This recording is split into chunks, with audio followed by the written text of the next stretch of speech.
बारिश की तेज बूंदों के बीच मेरा भीगा हुआ बदन विजय की छाती से पूरी तरह चिपक गया था। उसने मुझे अपनी मजबूत बाहों में खींच लिया और मेरे होंठों पर एक लंबा, गहरा और भावुक किस कर दिया। मेरे मुंह से एक हल्की सी आह निकल गई। 2 साल बाद पहली बार किसी की गर्म सांस और छुअन महसूस कर रही थी मैं। हमारे शरीर एक दूसरे से चिपक गए। सांसें तेज हो गईं और दिल जोर जोर से धड़कने लगे। क्या ये सिर्फ एक रात का पागलपन था या मेरी जिंदगी बदल देने वाला रिश्ता? दोस्तों, मेरा नाम मीरा है। मैं 35 साल की हूं। गोरी, खूबसूरत पतली कमर और भरा हुआ शरीर। समय के साथ मेरा शरीर और भी ज्यादा नाजुक और मोहक हो गया है। और वो मुस्कान जो मेरी आंखों की गहरी तन्हाइयों को छुपाकर लोगों को अपनी ओर खींच लेती है। 2 साल पहले मेरे पति का देहांत हो गया था। घर में सिर्फ 8 साल की बेटी रिया और कुछ आर्थिक परेशानियां बची थीं। बेटी को अच्छी शिक्षा देनी थी और घर चलाना था, इसलिए मैंने 12 साल बाद फिर नौकरी ज्वाइन कर ली। एक गारमेंट फैक्ट्री में सैंपलिंग कोऑर्डिनेटर के पोस्ट पर। मेरा बॉस था विजय, प्रोडक्शन मैनेजर। लंबा, फिट, चौड़े कंधों वाला और बेहद गहरी कमांडिंग आवाज वाला। फैक्ट्री में उसकी एक आवाज सुनकर सब सतर्क हो जाते थे। बहुत सख्त मैनेजर था वो। पहले कुछ दिन मैं बहुत घबराई हुई थी। पुरानी स्किल्स भूल चुकी थी। 2-3 छोटी गलतियां हो गईं तो विजय ने सख्ती से कहा, मीरा जी, ये फैक्ट्री है, यहां गलतियां महंगी पड़ती हैं। फिर एक नया बड़ा क्लाइंट आया। सिर्फ 2 दिन में परफेक्ट सैंपल्स चाहिए थे। मैं रात 9 बजे तक काम करती रही। दूसरी शाम इतनी देर हो गई और मौसम खराब था तो विजय ने कहा, मैं तुम्हें घर छोड़ देता हूं। मैंने हिचकिचाते हुए हां कर दी और उसकी बाइक के पीछे बैठ गई। रास्ते में अचानक तेज बारिश शुरू हो गई। ठंडे पानी की बूंदें हमारे पूरे शरीर पर गिर रही थीं। मैं ठंड से कांपने लगी। विजय ने पीछे मुड़कर कहा, पास आ जाओ मीरा, मुझे अच्छे से पकड़ लो, नहीं तो बारिश तुम्हें और तेजी से लगती रहेगी। मैंने शर्माते हुए अपने हाथ उसकी कमर के चारों ओर लपेट लिए। मेरा बदन उसकी मजबूत चौड़ी पीठ से लग गया।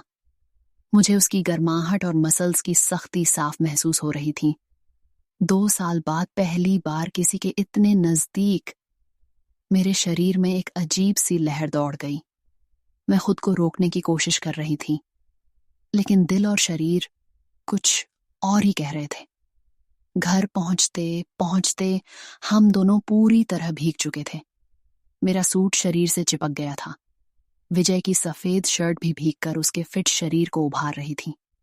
मैंने कहा, अंदर आइए, बारिश रुकने तक रुक जाइए। अंदर आते ही मैं बेटी को देखने चली गई। जब वापस आई तो विजय बाथरूम में अपनी शर्ट उतार रहा था।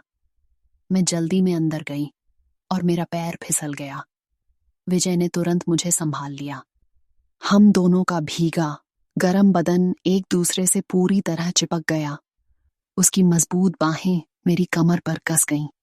हमारी नजरें मिलीं और वो अपना कंट्रोल खो बैठा। उसने मेरे होंठों पर एक गहरा भावुक किस कर दिया। उस पल मेरे अंदर 2 साल के दबे हुए जज्बात एक झटके में जाग उठे। मैं पहले थोड़ा हिचकिचाई, फिर मैंने भी उसे कस के जकड़ लिया। हमारे किस गहरे, लंबे और भूखे हो गए। उसके हाथ मेरी पीठ पर घूम रहे थे, मेरी कमर को सहला रहे थे। मैं उसके सीने से और चिपक गई। विजय मुझे उठाकर कमरे में ले गया और सोफे पर लिटा दिया। हम दोनों एक दूसरे की गर्माहट में पूरी तरह खो गए। उस रात हमने धीरे धीरे एक दूसरे को छुआ, सहलाया, किस किया। कभी वो मेरी गर्दन पर, कभी कंधों पर, कभी मेरे होंठों पर। उसके हर स्पर्श में इतनी गर्मी थी कि मैं कांप रही थी। हमारी सांसें एक हो गई थीं। हम दोनों बिना कुछ कहे एक दूसरे को गहराई से परख रहे थे। वो रात बहुत लंबी और बेहद खूबसूरत थी। थोड़ी देर बाद मैं चाय बनाने किचन गई। विजय पीछे से आया, मुझे धीरे से अपनी बाहों में ले लिया और मेरी गर्दन व कंधों पर किस देने लगा। मेरी आंखें बंद हो गईं। फिर हम दोनों सोफे पर बैठकर चाय पीते हुए अपनी जिंदगी की बातें करने लगे। उसने बताया कि वो डिवोर्स्ड है और कोई बच्चा नहीं है। मैं और भी पास सरक गई। इस बार हमारे जज्बात पहले से ज्यादा नरम लेकिन गहरे हो गए।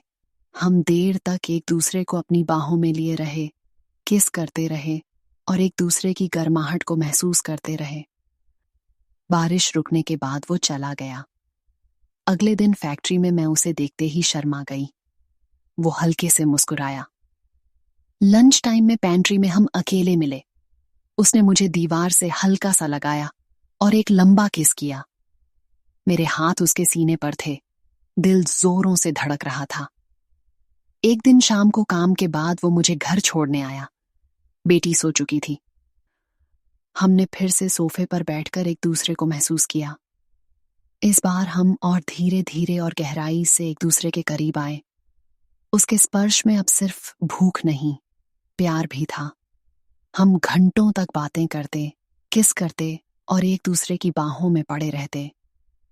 अगले कुछ हफ्तों में हमारे बीच ये नजदीकियां बढ़ती गईं।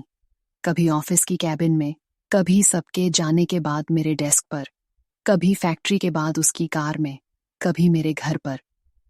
हम एक दूसरे को और बेहतर तरीके से जानने लगे। हर मुलाकात में वो नए नए तरीके से अपने प्यार का इजहार महसूस कराता। मेरी आंखों में अब शर्म की जगह प्यार भर गया था। 3 महीने बीत गए।